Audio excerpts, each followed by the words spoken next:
মাতা পিতার মনে সবসময় এই বাসনা বাস করে যে ওনাদের সন্তানের যেন মঙ্গল হয়। নিজের সন্তানকে সেই সবকিছু দেবার সবসময় চেষ্টা করতে থাকেন যেগুলো তারা নিজেরা নিজেদের জীবনে কখনো পেতে পারেননি। এবং এই প্রক্রিয়ায় সবথেকে গুরুত্বপূর্ণ বিষয়টি ভুলে যান, নিজের সন্তানকে সেই জিনিস দেওয়া যেটা উনি সবথেকে আগে পেয়েছেন। আমি ধনের কথা বলছি না, আমি বলতে চাইছি নিজের অভিজ্ঞতা দ্বারা ওনারা যে মানসিক স্থিতি লাভ করেছেন, ওনারা যে মর্যাদা লাভ করেছেন, যে শিক্ষা ওনারা লাভ করেছেন, সবার আগে নিজের সন্তানকে সেটা দেওয়া প্রয়োজন। সেটা যদি নিজের সন্তানকে দিতে পারেন তাহলে এই সন্তান জীবনে তার পথে এগোতেও পারবে, ধন অর্জনও করতে পারবে এবং শক্তিশালী অনুভবও করতে পারবে। সেই জন্য সন্তানকে সবার আগে সেটা দান করুন যেটা সব থেকে বেশি মূল্যবান। সেটা দিন যেটা আপনি সবার আগে লাভ করেছেন। আসুন আমার সাথে ভালোবেসে বলুন, রাধা রাধা। ধন, সম্পদ, ঐশ্বর্য, মানুষ হয় নিজের সৌভাগ্যের দ্বারা এগুলো লাভ করে থাকেন বা কর্মের দ্বারা। সৌভাগ্য আসলে কি? গ্রহের দশা যা প্রত্যেক মুহূর্তে বদলাতে থাকে। কর্মের মাধ্যমে যখন আপনি ধন অর্জন করেন তখন সেই ধন আপনার আগামী প্রজন্ম লাভ করে। সেটা হয় সে ভোগ করে বা তার জন্য তার ভোগান্তি হয়। আর এটা নির্ভর করছে আপনার কর্মের ওপরে। কি কর্ম করেছেন আপনি সেই ধনকে লাভ করার জন্য?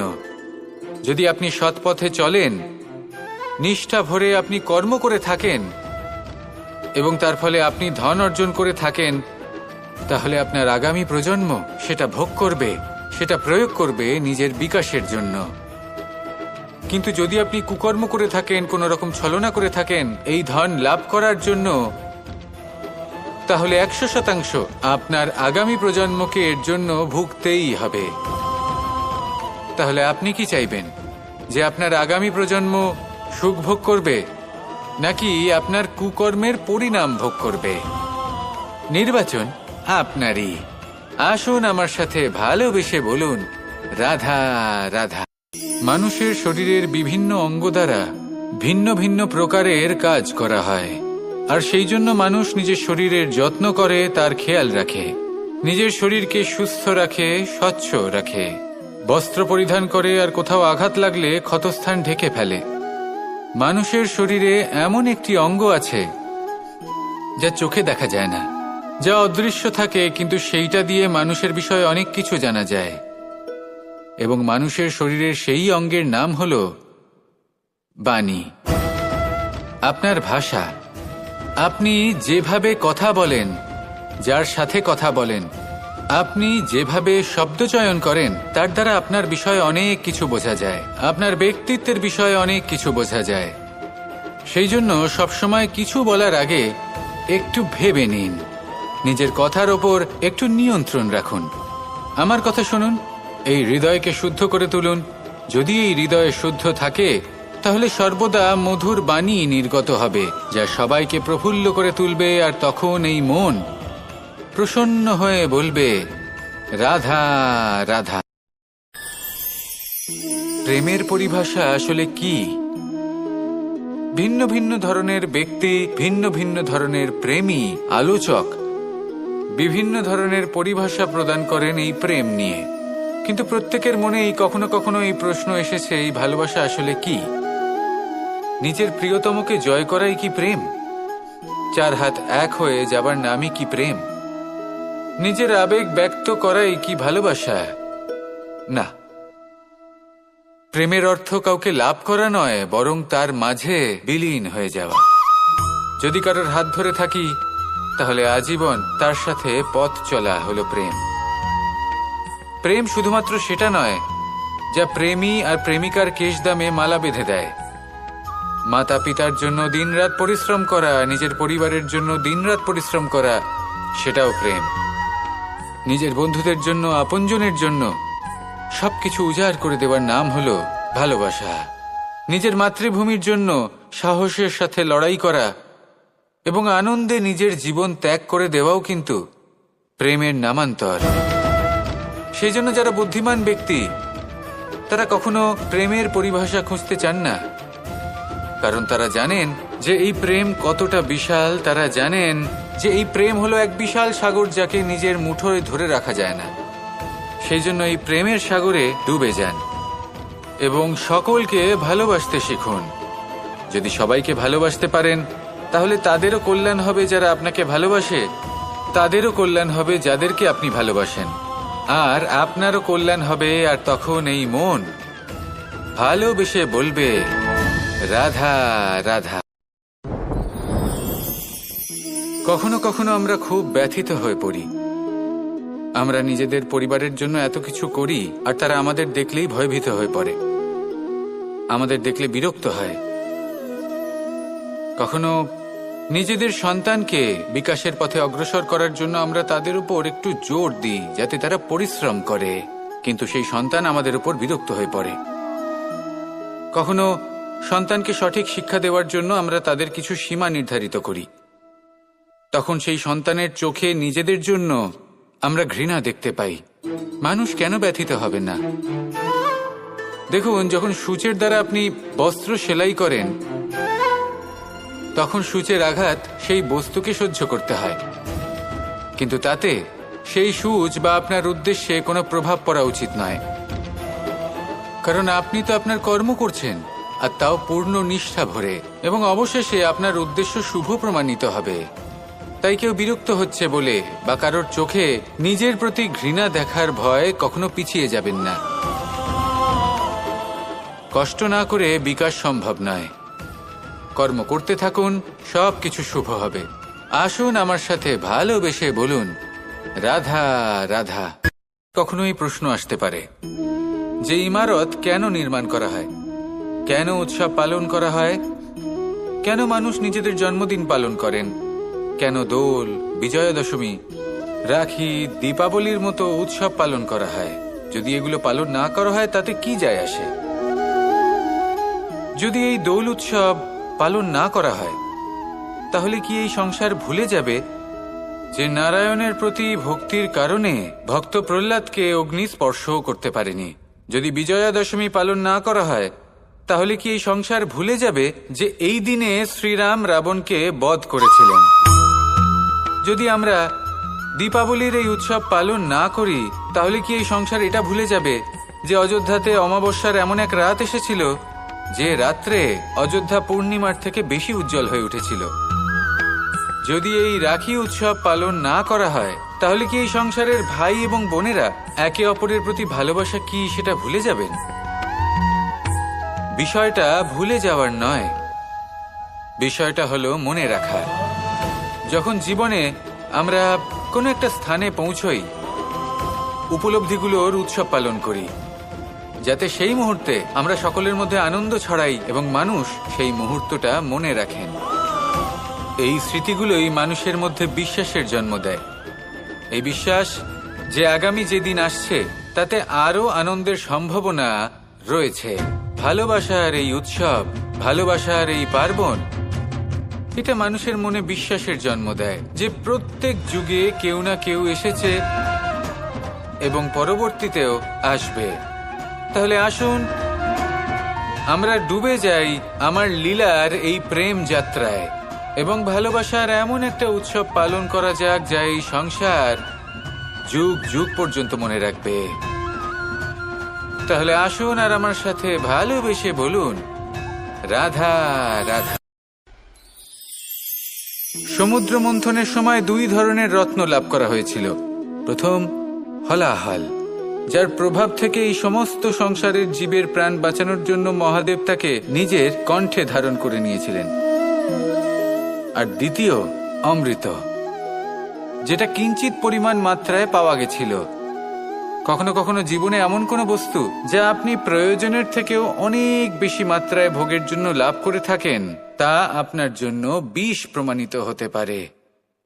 যেমন জল, প্রয়োজনের থেকে অনেক বেশি মাত্রায় যদি এই জল আসে তাহলে আপনার প্রাণ কাটতে পারে, কিন্তু পরিশ্রমের পরে এক পাত্র শীতল জল দ্বারা আপনি যদি স্নান করে নেন তাহলে তা আপনার শরীরের জন্য অমৃত হবে। পরিশ্রম করার পরে যদি আপনার শরীর একমাত্র খাবার লাভ করে তাহলে তা আপনার শরীরের জন্য অমৃত।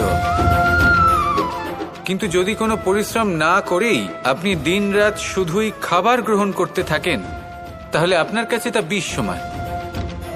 বিষ এবং অমৃত গ্রহণ করাটা আপনার উপরে নির্ভর করছে। কোনো বস্তু আপনার পক্ষে বিষও হতে পারে, আবার অমৃতও হতে পারে। নির্ভর করছে যে আপনি সেটা কিভাবে ব্যবহার করছেন, কতটা মাত্রায় ব্যবহার করছেন। আসুন আমার সাথে ভালোবেসে বলুন, রাধা রাধা। প্রেম আড়াই অক্ষর, মাত্র আড়াই অক্ষরের এই শব্দ প্রেম, এর মধ্যে ত্রিলোকের এবং সমগ্র ব্রহ্মাণ্ডের বীজ নিহিত আছে। এমন কি আছে যা এই প্রেম করতে পারে না? যেখানে শক্তি এবং বিদ্যা প্রয়োগ করে আপনি কিছুই করতে পারবেন না, সেটাও প্রেম দ্বারা অর্জন করা সম্ভব। প্রেম চাইলে পাথরেও ফুল ফোটাতে পারে।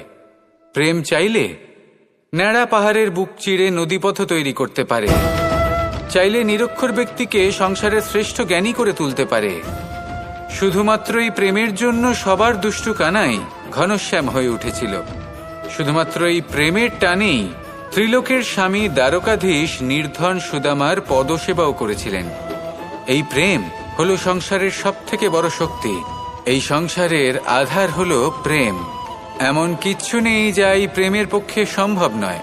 যেখানে বিদ্যা এবং শক্তি সাহায্য করতে পারে না, সেখানে এই প্রেম আপনাকে জয়ী করে দিতে পারে। তাহলে আসুন আর আমার সাথে ভালোবেসে বলুন, রাধা রাধা।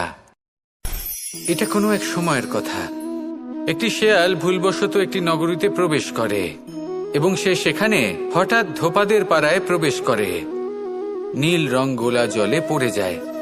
কোনো ক্রমে পালিয়ে পালিয়ে আবার সে বনে ফিরে আসে। অন্য সব প্রাণীরা ওকে দেখে আর ভয়ভীত হয়ে পড়ে। তখন সেই শেয়াল ফন্দি এঁটে সবাইকে বলল যে, আমি হলাম দেবদূত আর তোমাদের সকলকে রক্ষা করতে এসেছি।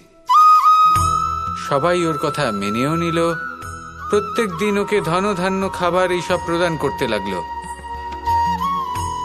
তারপরে এমন একটি রাত এলো যেদিন দূরে কোথাও কিছু শেয়ালের দল তাকে ডাকতে শুরু করলো। আর তখন এই শেয়াল নিজেকে আটকেই রাখতে পারল না। সেও ঠিক শেয়ালের মতোই ডাকতে শুরু করলো। সকলে সেটা শুনতেও পেলেন এবং সকলে এটা বুঝতেও পেরে গেলেন যে এ হলো একটা ভণ্ড। সেই জন্য জীবনে কখনো ছলনা করবেন না। তাকে আপনি যতই লুকোনোর চেষ্টা করুন না কেন, সেটা অবশ্যই একদিন সামনে চলে আসবে। আর তার থেকেও বড় শিক্ষা হলো এটা যে কারোর জীবনে সম্পত্তি, ধন ধান্য এসব চলে আসাতে তার বুদ্ধির বৃদ্ধি ঘটে না, তার ব্যবহার শুভ হয় না।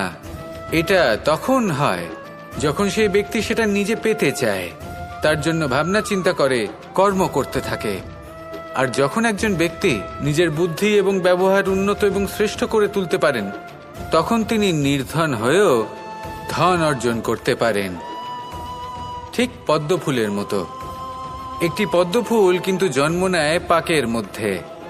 তারপরেও এই পদ্মফুল দেবতাদের প্রসাধনের অঙ্গ হয়ে ওঠে। আসুন আর আমার সাথে ভালোবেসে বলুন, রাধা রাধা। জীবনে অনেক সময় আমরা এটা দেখে থাকি যে আগামী প্রজন্ম সেই কাজটি করে যেটা তার পূর্ববর্তী প্রজন্ম করে গেছেন। একটা উদাহরণ দিই।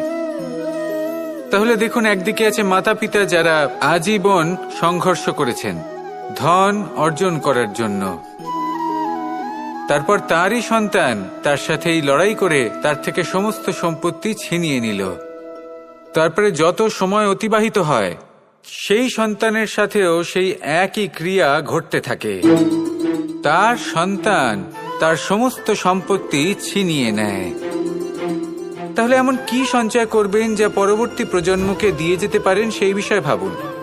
ভেবে দেখুন, এই যে ধন সঞ্চয় আপনি করছেন, এর আসলে লাভ কি?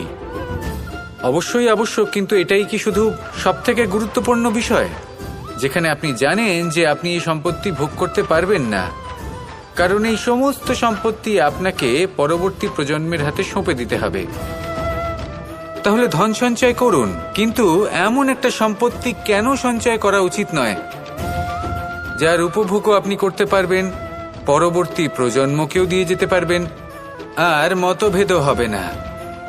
এমন সম্পত্তি আছে, আর এই সম্পত্তি হলো প্রেম। যদি আপনার মনে কোনো কিছু সঞ্চয় করার বাসনা জেগে ওঠে, তাহলে প্রেম সঞ্চয় করুন। সেটা পরবর্তী প্রজন্মও পাবে এবং সেই প্রজন্ম ভবিষ্যতে ভালোবাসা ছড়াতে থাকবে। আর তখন এই মন সুপ্রসন্ন হয়ে বলবে, রাধা রাধা। সূর্য এই সংসারকে আলো প্রদান করে। সূর্যের মনে যদি নিজের তেজের জন্য অহংকার জন্ম নেয়, তখন তার অহংকার ভঙ্গ করে মেঘ। সূর্যের আলো পূর্ণরূপে ঢেকে দেয়। মেঘের মনে যদি নিজের গতি নিয়ে অহংবোধ জন্ম নেয়, তাহলে মেঘের অহংকার ভঙ্গ করে পর্বত, মেঘের গতি অবরুদ্ধ করে দেয়। এবার যদি পর্বত নিজের নিশ্চলতা নিয়ে অহংকার করে, তাহলে সেই অহংবোধ ভঙ্গ করে একটি মূষক, সেই বিশাল পর্বতে একটি ছিদ্র করে দেয়। এবার যদি মূষকের নিজের মনে অহংবোধ জন্ম নেয়, তাহলে জল তার অভিমান ভঙ্গ করে, সেই ছিদ্র দিয়ে প্রবেশ করে। আর যদি জলের মনে অহংবোধ জন্ম নেয়, তখন মানুষ বাঁধ নির্মাণ করে তার গতিপথ রুদ্ধ করে, জলের অহংকার ভঙ্গ করে। আর যদি মানুষের মনে অহংকার জন্ম নেয়, তখন সূর্য নিজের তাপ দ্বারা মানুষের অহংকার ভঙ্গ করে। এই সংসারে অহংকার প্রদর্শন করার কোনো প্রয়োজন নেই। আমাদের সবার মধ্যেই কিছু বিশেষ গুণ আছে, আর সবার মধ্যে কোনো না কোনো দোষও আছে। এই প্রকৃতি আমাদের কি শিক্ষা দেয়? কেউ একে অপরের সাথে লড়াই করে না, একে অপরের জন্য বাধা সৃষ্টি করে না, শুধু নিজের কর্ম করে। সূর্য নিজের প্রকাশ দ্বারা বনস্পতি এবং গাছপালাকে জন্ম দেয়। মেঘ বর্ষা সৃষ্টি করে লুপ্ত হয়ে যায়, আবার নির্মিত হয়। পর্বতের সেই নিশ্চলতা সেই বর্ষাকে একটা দিশা প্রদান করে, আর তারপরে তা ধারা হয়ে প্রবাহিত হয়ে যায়। এসব কি? এসব একটা সম্পর্ক, একটা চক্রের মতো। সবাই একসাথে নিজের কর্ম করে, তাই এই চক্র আবর্তিত হয়। এটা আমাদেরও করতে হবে, একসাথে মিলে কাজ করতে হবে।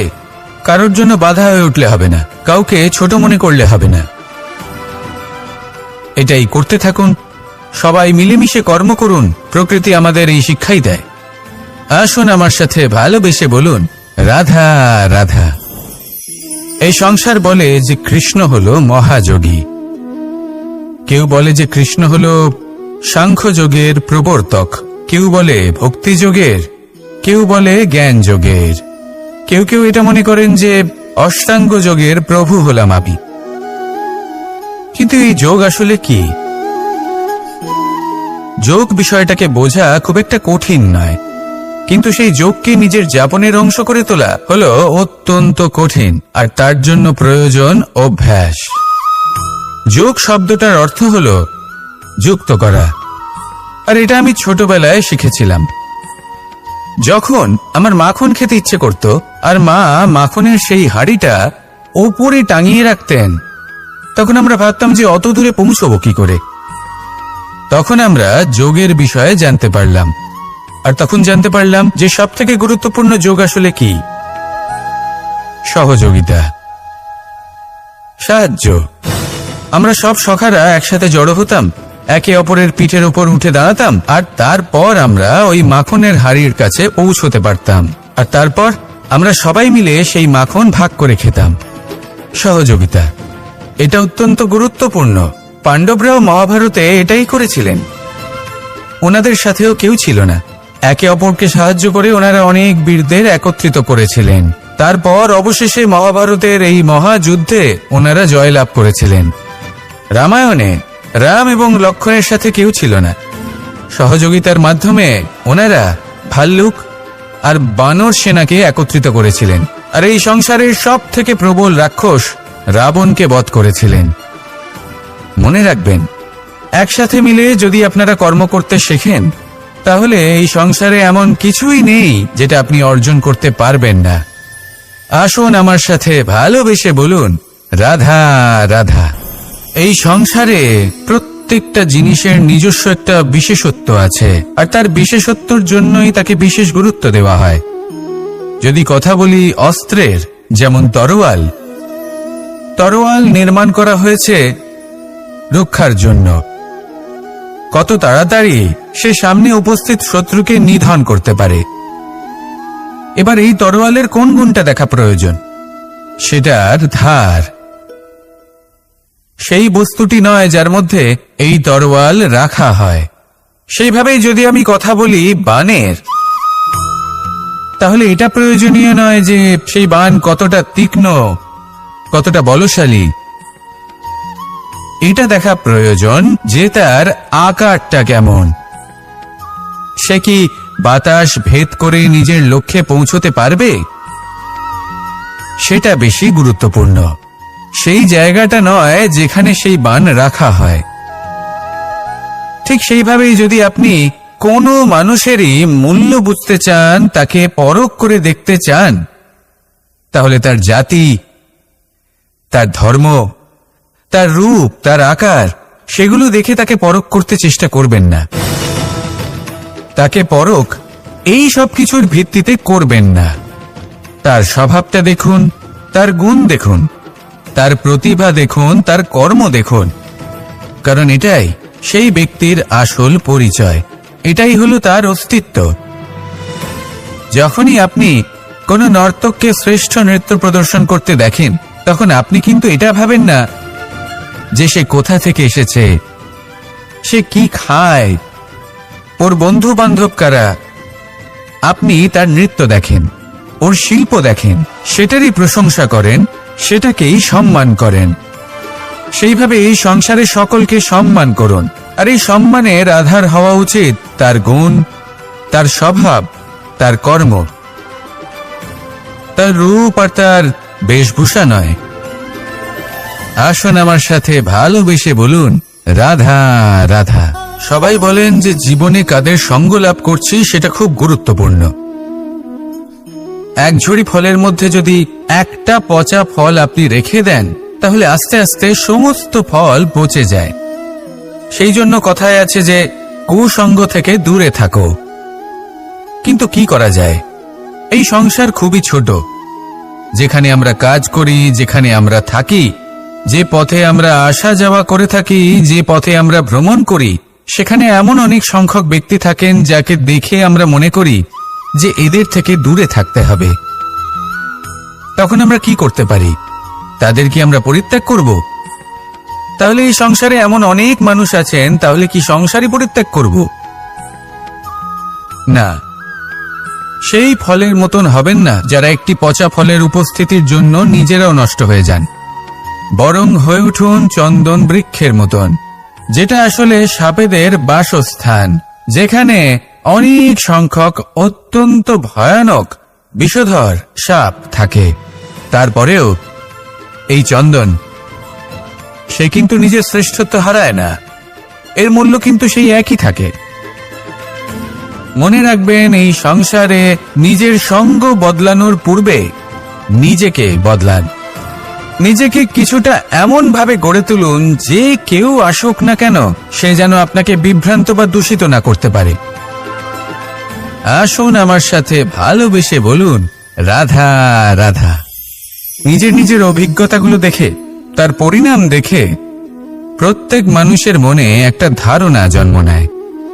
প্রজন্মের পর প্রজন্ম যখন অগ্রসর হতে থাকে, এই ধারণাগুলোই কারণ হয়ে ওঠে যা মানুষের জীবনে তার শুভর, অশুভর, লাভের, ক্ষতির, এই সব কিছুর আধার হয়ে ওঠে। যেমন ধরুন, আপনি কোথাও যাচ্ছেন আর পথে বেড়াল রাস্তা পার করে গেল, সেটা অশুভ বলা হয়। কেউ আঁচলে কাজ থামিয়ে দেওয়া হয়। বলা হয় যখন আপনি কোনো শুভ কাজ করতে যাবেন তখন মিষ্টি খেয়ে যাবেন, কাজ সফল হবে। যদি কোনো ব্যক্তি অনুচিত কথা বলে দেন, তার মানে অনুচিত কিছুই ঘটবে, আদি ইত্যাদি। এরকম অনেক সংখ্যক ধারণা আছে। কিন্তু সবকিছু যদি এরকমই হতো, তাহলে প্রত্যেক মানুষ নিজের কথা দ্বারা নিজের বা অন্য কারোর জীবন স্বর্গতুল্য করে তুলত, নয়তো নরকে পরিণত করত। কিন্তু এরম কি আদৌ হয়? না। কারণ এই সব ধারণা, এই সব কিছু এর উৎস হলো মানুষের মন, তার মস্তিষ্ক। যখন আমরা কোনো বাক্য বা কোনো ধারণাকে একটু বেশি গুরুত্ব দিয়ে ফেলি, তার উপর একটু বেশি বিশ্বাস করে ফেলি, তখন যেটা হয়, তখন আমাদের এই ইচ্ছে শক্তি তার সঞ্চার হয় সেই বাক্যের মাধ্যমে। আর সেই জন্য সেই বাক্য আস্তে আস্তে ফলপ্রসূ হতে থাকে। এটা হলো মানুষের মনের শক্তি, তার মস্তিষ্কের শক্তি। এটা কখনো ভুলে যাবেন না। এটা প্রয়োগ করুন আর তার সদ্ব্যবহার করুন। একে প্রয়োগ করুন নিজের লক্ষ্যে পৌঁছানোর জন্য, শুভ কর্ম করার জন্য। আসুন আমার সাথে ভালোবেসে বলুন, রাধা রাধা। রামায়ণের একটা অত্যন্ত শ্রেষ্ঠ কাহিনী আছে, যেটা খুব অমূল্য শিক্ষাদান করে। দশানন যখন ধরাশায়ী হলেন এবং মৃত্যুশয্যায় শুয়েছিলেন, ওনার শেষ নিঃশ্বাস ত্যাগের সময় শ্রীরাম লক্ষ্মণকে বললেন যে, হে লক্ষ্মণ, রাবণের কাছে যাও, ওখানে যাও, ওনার থেকে কিছু জ্ঞান অর্জন করে এসো। উনি হলেন মহাজ্ঞানী, আর ওনার থেকে জ্ঞান অর্জনের এটাই শ্রেষ্ঠ সুযোগ। লক্ষ্মণ প্রথমে মানতে চাইলেন না, কিন্তু শ্রীরাম বোঝানোর পরে লক্ষ্মণ ওনার কাছে গেলেন, রাবণের মাথার কাছে গেলেন আর বললেন, দাদা বলেছেন আপনার থেকে জ্ঞান অর্জন করতে। রাবণ কিছুই বললেন না। লক্ষ্মণ বললেন, আপনি তো দেখছি খুব অহংকারী, মৃত্যুশয্যায় শুয়ে আছেন, শেষ নিঃশ্বাস ত্যাগ করতে চলেছেন, আর তাও এত অহংকার। রাবণ বললেন, নিজের দাদা রামকে ডাকো। শ্রীরাম এলেন, রাবণের পায়ের কাছে এসে দাঁড়ালেন। উনি নিজের হাত জোড় করলেন আর বললেন, হে মহাপণ্ডিত রাবণ, আপনি হলেন মহাজ্ঞানী, দয়া করে আমাদের কিছু জ্ঞান প্রদান করুন। রাবণ বিনম্র চিত্তে ওনার কথা শুনলেন, খুব বিনম্র চিত্তে ক্ষমা প্রার্থনাও করলেন, আর এই সংসার একটি অত্যন্ত শ্রেষ্ঠ জ্ঞান লাভ করল। এর দ্বারা আমরা ঠিক কি শিক্ষা লাভ করি? রাম এবং লক্ষ্মণ দুজনেই ছিলেন তেজস্বী, দুজনেই ছিলেন শ্রেষ্ঠ, ছিলেন বীর, ছিলেন বলবান। কিন্তু শ্রীরামকে মর্যাদা পুরুষোত্তম বলা হয়ে থাকে, কারণ উনি বীর ছিলেন, সাহসী ছিলেন। তার সাথে একটি অত্যন্ত গুরুত্বপূর্ণ গুণ ছিল, সেই গুণ হলো বিনম্রতা। এটা খুবই শ্রেষ্ঠ একটা গুণ। যদি কেউ আপনাকে কটু কথা শোনায়, তাহলে উত্তরটা আপনি বিনম্রভাবেও দিতে পারেন। এই বিনম্রতা এমন এক আবেগ যেটা দেখে মনে হবে কোমল, কিন্তু এটা ততটাই প্রবল অস্ত্র। এমন একটা অস্ত্র যা সকলকে নিরস্ত্র করে দিতে পারে। যদি আপনি সাহসী হন এবং বিনম্র হন, তাহলে আপনি বিজয়ী হবেন। যদি আপনি জ্ঞানী হন এবং বিনম্র হন, তাহলে আপনি অবশ্যই মহাজ্ঞানী হয়ে উঠবেন। তাই নিজের মনে বিনম্রতা ধরে রাখুন আর ভালোবেসে বলুন, রাধা রাধা। মানুষ জীবনে অনেক ধরনের সুখ লাভ করে, অর্থ সুখ, পরিবারের সুখ, বৈভবের সুখ। কিন্তু এমন একটা সুখ আছে যা বেশিরভাগ মানুষকে প্রভাবিত করে, কিন্তু সেই সুখ তাদের কোনো প্রয়োজনই নেই। সেটা হলো পরনিন্দা সুখ। অর্থাৎ এমন কোনো ব্যক্তিকে নিয়ে নিন্দা করা, তার প্রতি অনুচিত শব্দ প্রয়োগ করা, কারণ সেই ব্যক্তিকে আপনি পছন্দ করেন না। আর এমন অনেক মানুষ আছেন যারা এই কাজ করে খুব আনন্দ লাভ করেন, যেটা করা উচিত নয়। কারণ এতে আপনার সময়, আপনার ঊর্জা, আপনার নিজের অন্তরের ইতিবাচক শক্তি আপনি নষ্ট করে ফেলছেন। আর এই সব কিছুই আপনার প্রয়োজন আছে। যাদেরকে আপনার পছন্দ নয়, সেই ব্যক্তির বিষয়ে কথাই বলবেন না। সেই সব ব্যক্তির দিকে মনোনিবেশ করুন যাদের আপনি ভালোবাসেন। সেই সব কাজে মন দিন যেগুলো আপনার ভালো লাগে। সেই বস্তুর দিকে নজর দিন যেগুলো আপনার প্রিয়, নিজের লক্ষ্যের দিকে, এই সব কিছুর দিকে নয়। এমনটা করলে আপনার জীবনে আপনি সেই সব বস্তুর দিকে নজর দিতে পারবেন যারা প্রকৃত অর্থে আপনার জীবন আরো শ্রেষ্ঠ করে তোলে। এমনটাই করুন, জীবন আরো অনেক বেশি সুন্দর হয়ে উঠবে। আর তখন এই মন প্রসন্ন হয়ে বলবে, রাধা রাধা। আজ আমরা আবার সাফল্য আর অসফলতার বিষয়ে কথা বলবো। সফল ব্যক্তি কে হয় এবং অসফল ব্যক্তি কে হয়। এই বিষয়ে আমরা আগে অনেকবার কথা বলেছি। প্রত্যেক ব্যক্তি সাফল্য লাভ করতে চান, কিন্তু প্রত্যেক ব্যক্তি সাফল্য লাভের এই কাজে সফল হতে পারেন না। এবার এটা কেন হয়, এর পেছনে কারণটা কি? কারণ হলো ভয়। সফল ব্যক্তি হলেন তিনি যিনি নিজের সিদ্ধান্ত দ্বারা এই সমস্ত সংসারকে বদলে দিয়ে থাকেন, এবং অসফল ব্যক্তি হলেন তিনি যিনি সংসারকে দেখে এর বিষয়ে ভেবে নিজের সিদ্ধান্ত বদলে ফেলেন। প্রয়োজন হলো নিজের লক্ষ্যের বিষয়ে ভেবে দেখার, পথের বিষয়ে ভেবে দেখার। একবার যদি আপনি পথ নির্বাচন করে থাকেন, সেই পথে অগ্রসর হতে থাকুন আর তাতে অটল থাকুন। সবসময় দৃঢ় প্রতিজ্ঞ হন। আপনি যদি কোনো পথে টিকে থাকেন আর নিরন্তর পরিশ্রম করতে থাকেন, তবেই আপনার জীবনে সাফল্য আসবে। যদি কথায় কথায় লোকে কি ভাববে, লোকে কি বলবে, এ কথা ভেবে নিজের সিদ্ধান্ত পাল্টান, তাহলে কখনো নিজের লক্ষ্যে পৌঁছতে পারবেন না। আসুন আমার সাথে ভালোবেসে বলুন, রাধা রাধা। মানুষের 6টি বড় শত্রু রয়েছে, আর এরা অন্য কোথাও নয়, বরং মানুষের অন্তরেই বাস করে। এই 6টি শত্রু হল কাম, ক্রোধ, মোহ, লোভ, ঈর্ষা আর অহংকার। কিন্তু এরা কি চিরকাল আপনার শত্রু হিসেবেই থেকে যায়? এদেরকে নিজের বন্ধু করে তোলা কি সম্ভব নয়? ভেবে দেখুন না। এবার যদি কথা বলি কাম নিয়ে, অর্থাৎ কামনা করা, তাহলে মানুষ যদি জীবনে কামনা করতে থাকে, তাহলে সন্তোষের অনুভূতি লাভ করতে পারে না। কিন্তু এই কামনাই মানুষের বন্ধু হয়ে উঠতে পারে। কিভাবে? ধরুন, যদি মানুষ ভাবে আমি আরো অনেক বেশি শ্রেষ্ঠ ব্যক্তি হয়ে উঠতে চাই, আর তার জন্য কর্ম করে, পরিশ্রম করে, তাহলে ভবিষ্যতে গিয়ে শ্রেষ্ঠ ব্যক্তি হয়ে উঠতে পারে কামনার কারণে। অর্থাৎ এই কামনাই ওর বন্ধু হয়ে ওঠে। কিন্তু ধরুন, কোনো মানুষ যদি চায় সে শ্রেষ্ঠ ব্যক্তি হয়ে উঠবে, কিন্তু তার জন্য না কোনো কর্ম করছেন আর না কোনো পরিশ্রম করছেন, আর অধর্মের পথে চলতে শুরু করে দেন, তাহলে এই কামনাই তার শত্রু হয়ে উঠতে পারে। এবার যদি এই কামনাকে নিজের বন্ধু করে তুলতে হয়, তাহলে নিজের নির্বাচনে বিচক্ষণ হতে হবে, নিজের মস্তিষ্কের উপর নিয়ন্ত্রণ রাখতে শিখতে হবে। সেটাই করুন আর আমার সাথে ভালোবেসে বলুন, রাধা রাধা। আজ আমরা মানুষের আরো একটি শত্রুর বিষয়ে কথা বলবো, যার নাম হলো লোভ। যে কোনো বস্তুকে অত্যাধিক লাভ করার যে বাসনা, যতটা লাভ করেছি ততটা যথেষ্ট নয়, আমার আরো চাই, আরো চাই, একেই বলে লোভ। এবার এই লোভ আপনার জীবনে শুভ না অশুভ, আপনার মিত্র নাকি আপনার শত্রু, সেটাও নির্ভর করছে আপনার ওপর। যেমন ধরুন, কোনো ব্যক্তির অসম্ভব ধনের লোভ, সে সেটা অর্জন করছে আর সেটা সংগ্রহ করছে, আর সেটা লাভ করার জন্য সে অনৈতিক কাজ করছে। যদি এই সব হতে থাকে, তাহলে লোভ কিন্তু আপনার পক্ষে অত্যন্ত ক্ষতিকারক।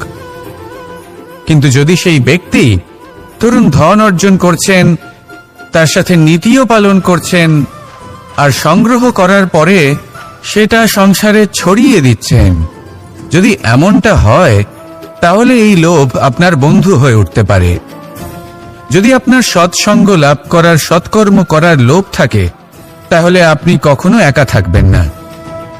যদি ভালোবাসা প্রদান করার লোভ থাকে, এই সংসারকে সাহায্য করার লোভ থাকে, তাহলে এই লোভ যা সংসারের শত্রু, সেটা কিন্তু আপনার সাথে পরমাত্মার মিলন ঘটাতে পারে। এবার এই লোভকে নিজের মিত্র করে তুলবেন নাকি শত্রু করে তুলবেন, সেই সিদ্ধান্ত আপনারই। আসুন আমার সাথে ভালোবেসে বলুন, রাধা রাধা। একটি সোনার মুদ্রা নিন, সেটা জলে ফেলে দিন, তারপর তুলে নিন, সেটা মাটিতে ফেলে দিন, আবার তুলে নিন, কাদায় ফেলে দিন, আবার তুলে নিয়ে হাতুড়ি দিয়ে তার উপর প্রহার করুন। তারপরেও সেই সোনার মুদ্রার মূল্য সেটাই থাকে যা আগে ছিল, তাই না? এটা হলো উদাহরণ সংসারের সেই প্রত্যেকটা জীবের জন্য, প্রত্যেকটা মানুষের জন্য। কখনো কখনো জীবনে সাফল্যের বদলে আমরা বিফলতা পাই। যতটা আশা করেছিলাম ততটা শ্রেষ্ঠ কর্ম করতে পারি না। কখনো বা আমরা ভুল করে ফেলি, কখনো আমরা অনুচিত কর্ম করে ফেলি, কখনো সংসার আমাদের বুঝতে পারে না। তার পরিণামস্বরূপ এই সংসার আমাদের নিন্দা করে, আমাদের উপেক্ষা করে, আমাদের বিষয়ে কটু কথা বলে, কখনো সামনাসামনি বা কখনো পেছনে। সংসার এমন একটা আচরণ করে যেন আমাদের সাথে কথা বলাটাই একটা বিশাল অপরাধ। এবার সেক্ষেত্রে কি করা উচিত? মনকে শান্ত করা উচিত। বেশিরভাগ ক্ষেত্রেই এমন সময় মানুষ এটা ভেবে বসে যে তার জীবনের কোনো মূল্যই নেই। তার মনে হয় যে সে এই সংসারে শুধু একটা বোঝার সমান। সে নিজেকে ঘৃণা করতে থাকে। ওর মনে হয় যে তার জীবন শূন্য।